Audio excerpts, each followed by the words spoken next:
โอ้มีแต่เฮือนหลังใหญ่สบายดีกันเด้อสุขคนตอนนี้เราอยู่ที่เส้นทางเขตบ้านโศกซึ่งว่าเป็นเส้นทางที่ตัดขึ้นไปสู่เขตเส้นทางเขาสู่เขตเศรษฐกิจรวมไส้เสถา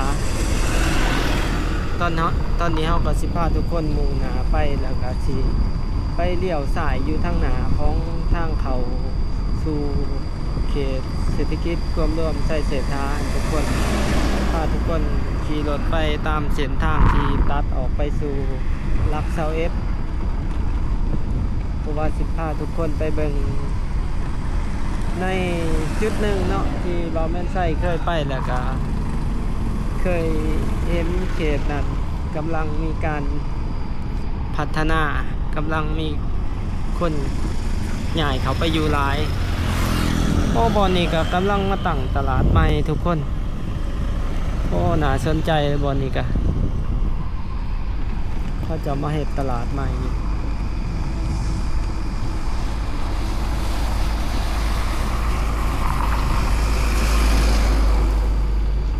น่าสนใจมาเซาหองอยู่นี่เนาะ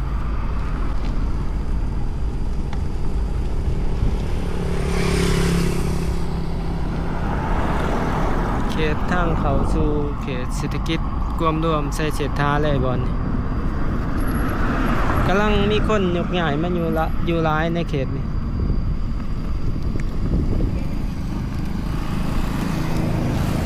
ห้องแถวเขาก็กำลังสร้างใหม่ในเขตนี้ก็เริ่มหลายน่าสนใจมาอยู่ครับเขาสิออกไปทางนี้ทุกคนแล้วก็เลี้ยวซ้ายนี้เนาะเดี๋ยวไปเบิ่งนำกัน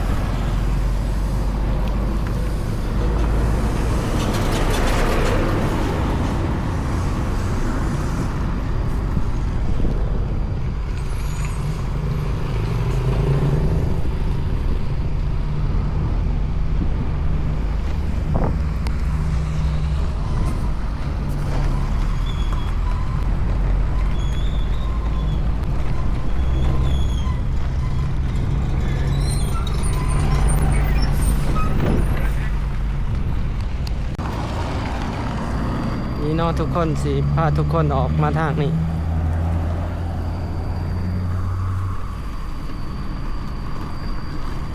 ความมือของเฮาก็เป็น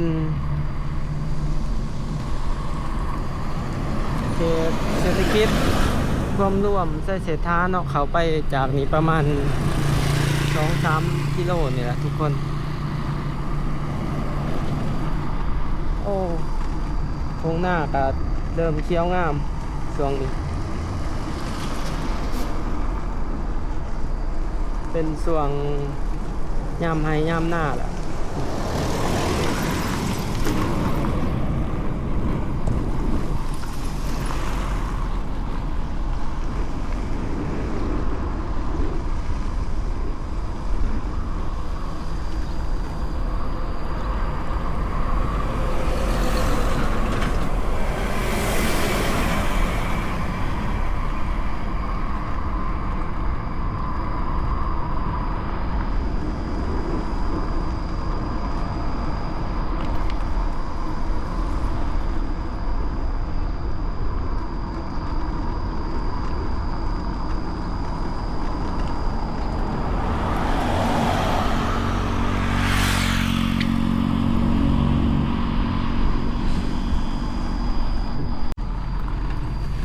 เส้นทางนี้ก็สิตัดออกไปสู่เส้นทางเลขที่13ไต่เขตลักเซาเอฟทุกคนคือว่าอยู่ใน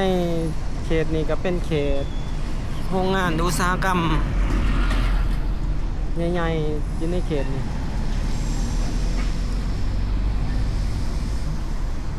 นี่ทั้งสายมือและขวามือเขาก็มีแต่โรงงานทุกคนสิมีโรงงานเล็กโรงงานหลากหลายอย่าง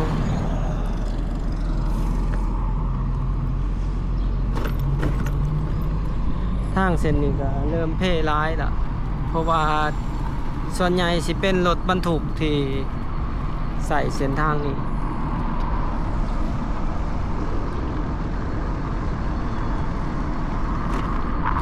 เป็นโรงงานซีแพคโรงงานเล็กอาลูซิ่งต่างๆส่วนใหญ่เป็นโรงงานแบบใส่กลจักรหนักในเขต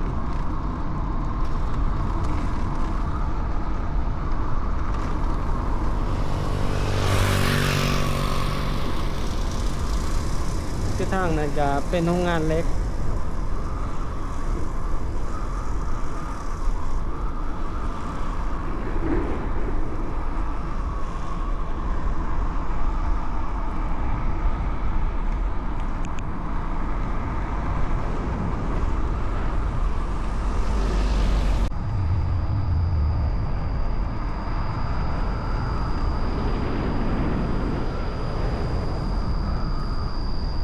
นี่จะเป็นโรงงานนำแร่เนาะโรงงานมิเนอรัล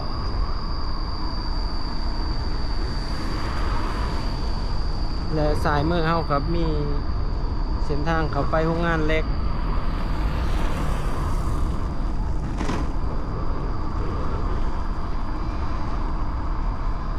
เพิ่นก็กำลังมาอยู่ในเขตนี่กำลังมาอยู่หลายเลย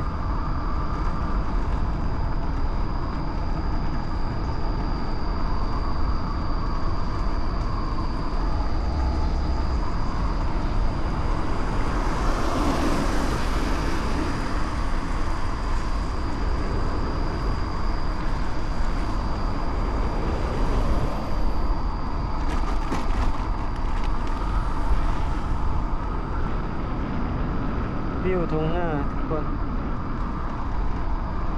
เพื่อบ่ให้คลิปยาวบ่าวแม่นใช่สิตัดพาทุกคนไปเบิ่งในเขตที่เฮาสิไปบอนที่อยากให้ทุกคนได้เบิ่งได้ชมนำกันเลยเนาะ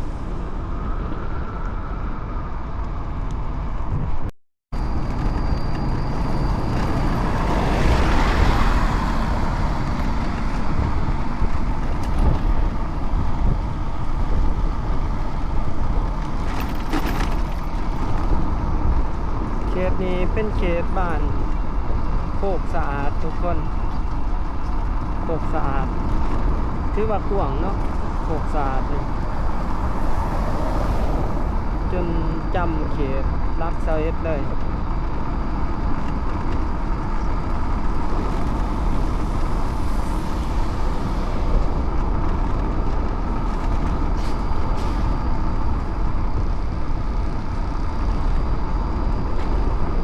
อยู่ทางเส้นนี้ก็คนยังบ่ทันมาอยู่หลายปานใดเขตนี้เพราะว่าส่วนใหญ่มันสิมีแต่โรงจักรโรงงานในเขตนี้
นี่ทุกคนเฮาสิพาทุกคนเข้าไปเบิ่ง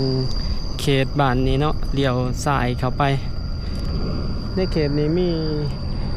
มีดินจัดสรรหลายเฮ็ เห็นป่ายเนาะราคาก็สิประมาณเม็ด1,000 บาทเนาะเม็ด1,000 บาทเดี๋ยวเขาไปเบิ่งบ้านต่างใหม่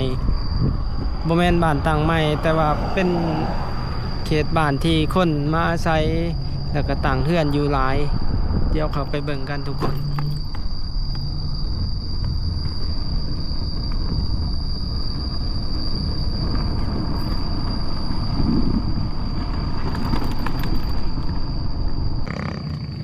กายมาหลายเทื่อแล้ว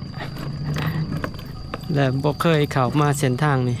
แต่ว่าแนมเขามารู้สึกว่าเห็นแต่เฮือนหลังใหญ่ๆกันเลยมื้อนี้ก็เลยมีโอกาสลองขี่เขามาเบิ่งแนมเขามาเบิ่งคือสิเป็นตะมวนในเขตนี้นะทุกคนเดี๋ยวเขาไปเบิ่งนำกันว่ามันเป็นจังไดเขตนี้ก็เป็นเขตดินจัดสรรนั่นนี่ที่ว่าเขาเจ้าซื้อดินมาอยู่น่าจะขึ้นกับเขตบ้านโคกสะอาดนี่ก็เฮือนเฮ็ดใหม่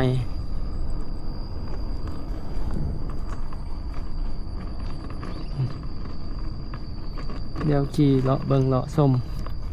โอ้เป็นซอยใหญ่ทางก็กว้างดีนะเบิ่งกันทุกคนโอ้มีแต่เฮือนหลังใหญ่ๆแล้วก็เขาเจ้าซื้อดินในเขตนี้ก็ค่อนข้างว่าซื้อกว้างเลยเบาแม่นไส้ก็ไปซื้อดินก็ค่อนข้างว่าอยากใกล้หลายหลังจากซื้อดินแล้วก็มาเห็นดินจัดสรรที่อยู่บ่ไกลปานใดก็หลายรู้สึกเสียดายอยู่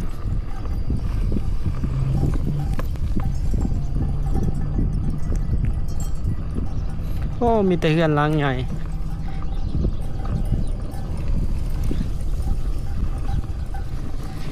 เป็นเขตบ้านต่างใหม่เนาะเขาสิเว้ากันในเขตเพราะว่าเขาเจ้ากำลังมาอยู่เพื่อนแต่ละหลังนี่กำลังแล้วเฮ็ดบ่ได้ดนได้นี่มาเบิ่งโอ้ทางเปื้อนแท้ทางไปอยู่บนเปื้อนขนาด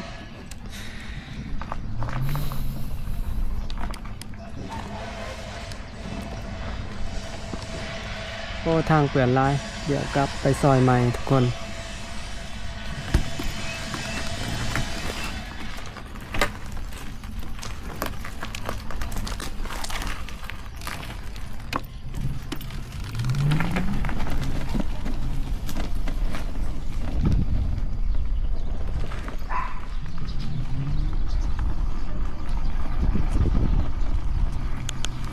เดี๋ยวไปเบิ่งซอยใหม่เนาะมาตามซอยนี้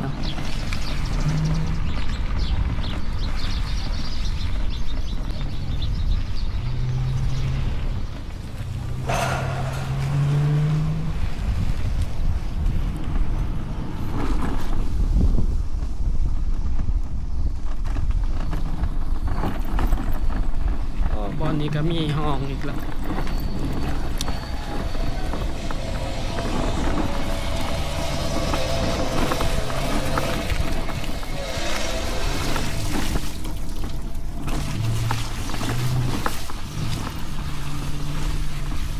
ไปได้บ่นี่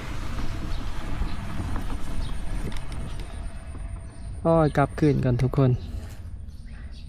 น้ำเลิกยานไปยานรถตายที่นี่ไปกัน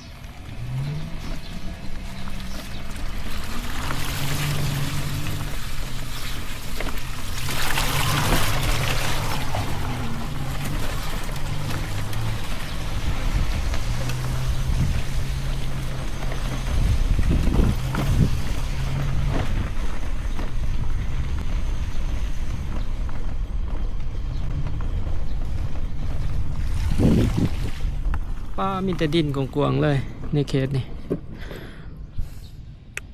แต่ว่าน้ำอยากท่วมอยากหงหลายทุกคนในเขตนี่ โอ้ยสิได้กลับคืนคือสิมีแต่คนเงินหลายมันมาซื้อนี่ดินอยู่เขตนี้มีแต่กวางๆเลยต่ำสุดก็มีแต่20 คูณ 20เลยความกว้างกลับคืน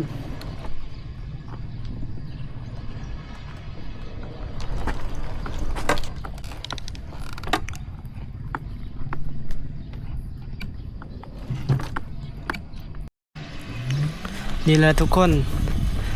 บอแม่นไส้อยากมาบอลนี่แหละ ว่าขี่รถใกล้ไปทางดินที่เขาซื้อไว้ตลอดและแนมเขามาในเขตนี่รู้สึกว่าโอ้เบิงและเป็นบ้านคือเป็นตะมวนแท้เดียวเบิงใกล้ๆเห็นแต่เฮือนหลังใหญ่ๆเบิงก็เบิงสภาพที่ดินก็คือว่าเบิงคือดินดำน้ำซุ่มนะทุกคนเลยพาทุกคนขี่เขามาเบิงโอ้คนมาอยู่หลายในเขตนี้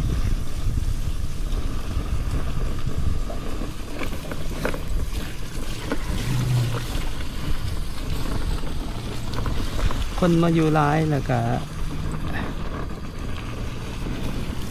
บ่ใกล้จากเมืองหลายเนาะบอนนี้ก็ถือว่าในเขตบ้านโคกสะอาดเขตหลัก21ตอนนี้เฮาก็สิขี่กลับคืนแล้วทุกคนนี่ก็เป็นทางออกทางเขาบ้านเนาะนี่ก็น่าจะเป็น น่าจะบ่ดนก็น่าจะแยกออกจากบ้านโคกสะอาดติแล้วก็น่าจะเป็นอีกบ้านหนึ่งเนาะเพราะว่าคนกำลังมาอยู่หลายเลยบอนนี้แต่ก็บ่ฮู้ว่าเขาเจ้าแยกบ้านแล้วหรือบ่อ๋อถือว่าเป็นตะมวนเด้อบอนนี้ถือว่าเป็นดินจัดสรรเนาะนี่กับมีดินแบ่งขายอีกบอนนี้คือสิแพงอยู่ได้นี่น่าจะบ่ต่ำกว่าเม็ด1,200นี่1,200หรือ1,500นี่ประมาณนี้ทุกคนแหละสำหรับในคลิปนี้ก็สิมีอยู่ประมาณนี้เด้อสำหรับการพามาเบิ่งมาชมเขตนี้เนาะเขตโคกสะอาดรักไก่กับรัก21เขาออกไปจากนี่ประมาณ